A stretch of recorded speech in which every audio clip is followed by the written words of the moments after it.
পবিত্র ঈদুল আজহা কাল হযরত ইব্রাহিম আলাইহিসসালাম ও হযরত ইসমাইল আলাইহিসসালামের স্মৃতিবাহী এই ধর্মীয় আয়োজনের জন্য প্রস্তুত দেশের মুসলমানরা।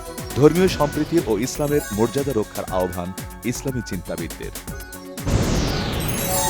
জাতীয় ঈদগাহে প্রধান জামাত সকাল 10:30টায়। অংশ নেবেন রাষ্ট্রপতি ও প্রধানমন্ত্রী সহ রাষ্ট্রের গুরুত্বপূর্ণ ব্যক্তিরা। প্রস্তুতি ঘুরে দেখেছেন স্থানীয় সরকার প্রতিমন্ত্রী ও দক্ষিণ সিটির প্রশাসক। পবিত্র ঈদুল আজহা উপলক্ষে দেশবাসী সহ বিশ্বের মুসলিম উম্মার প্রতি প্রধানমন্ত্রী তারেক রহমানের শুভেচ্ছা। বিশ্বজুড়ে শান্তি, সম্প্রীতি এবং নিরাপত্তা কামনা। ধর্মীয় ভাবগাম্ভীর্য ও উৎসবমুখর পরিবেশে সৌদি আরব, সংযুক্ত আরব আমিরাত, কাতার, কুয়েত, বাহরাইন, ওমান সহ বিশ্বের বিভিন্ন দেশে উদযাপন হচ্ছে পবিত্র ঈদুল আজহা। রাজধানীর আদ্দিন হাসপাতালে 6 শিশুর মর্মান্তিক মৃত্যু। এসির গ্যাস লিকেজ থেকে দুর্ঘটনা বলে সন্দেহ। পুরো তদন্ত না করে মৃত্যুর কারণ বলা ঠিক হবে না বলেছেন সংশ্লিষ্টরা। গত 24 ঘণ্টায় দেশে হাম ও এর উপসর্গ নিয়ে মারা গেছে আরও 5 শিশু। আক্রান্ত 1118 জন। শেষ সময়ে ট্রেনে যাত্রীদের উপচে পড়া ভিড়। টিকিট কেটেও অনেককে চড়তে হয় ছাদে। বাসেও ঘরমুখ মানুষের ভিড়।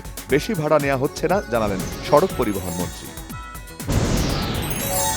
রাজধানীর পশুর হাটগুলোতে চলছে শেষ মুহূর্তের কেনাবেচা। বিরূপ আবহাওয়ার কারণে দাম কিছুটা পড়তি। মেট্রো স্টেশনের নিচে পশুর হাটের জন্য ইজারা দেয়নি সরকার, জানালেন স্থানীয় সরকার প্রতিমন্ত্রী।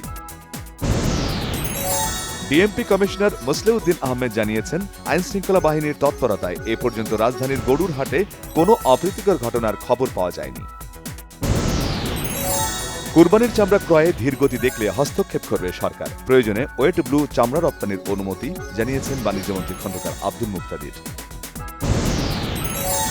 দেশের সবচেয়ে বড় ঈদগাহ মাঠ দিনাজপুরের গোরে শহীদ বড় ময়দানে ঈদের জামাত আয়োজনের প্রস্তুতি শেষ পর্যায়ে। মাঠ সংস্কার, পরিষ্কার পরিচ্ছন্নতা সহ অজুখানারও কাজ শেষ প্রায়।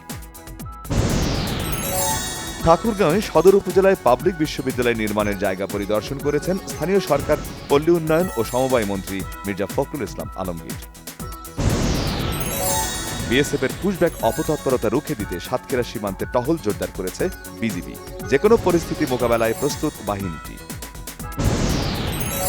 ফ্রান্স গেছেন সাবেক প্রধান উপদেষ্টা ডক্টর মোহাম্মদ ইউনুস। টার্কিশ এয়ারলাইন্সের একটি ফ্লাইটে প্যারিসের উদ্দেশ্যে সকালে ঢাকা ছাড়েন সাবেক এ সরকার প্রধান। পৃথিবীর সর্বোচ্চ পর্বতশৃঙ্গ মাউন্ট এভারেস্ট জয় করলেন আরেক বাংলাদেশি নারী নুরুন নাহার নিম্নি। বুধবার ভোরে এভারেস্টের চূড়ায় বাংলাদেশের পতাকা ওড়ান তিনি।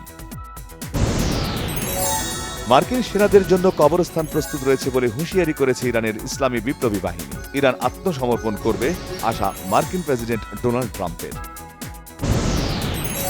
গাজা সিটিতে ইসরায়েলের হামলায় মারা গেছেন হামাসের সামরিক শাখার নতুন প্রধান মোহাম্মদ ওদেহ। এ হামলায় নিহত হয়েছে আরও 6 জন, আহত 20 জন। সাফ নারী ফুটবলে কাল প্রথম ম্যাচে মাঠে নামছে বাংলাদেশ। প্রতিপক্ষ মালদ্বীপ। ভারতের গোয়ায় জওহরলাল নেহরু স্টেডিয়ামে রাত 8টায় শুরু হবে ম্যাচটি। সাকিব আল হাসানের পর লঙ্কান প্রিমিয়ার টি-20 লিগে চুক্তিবদ্ধ হলেন তাসকিন আহমেদ। জাফনা কিংস সরাসরি চুক্তিতে দলে ভিড়িয়েছে বাংলাদেশের এ ফাস্ট বোলারকে। সাকিব খান মানেই নতুন নতুন চমক। এক এক ছবিতে পর্দায় হাজির হন এক এক লুকে।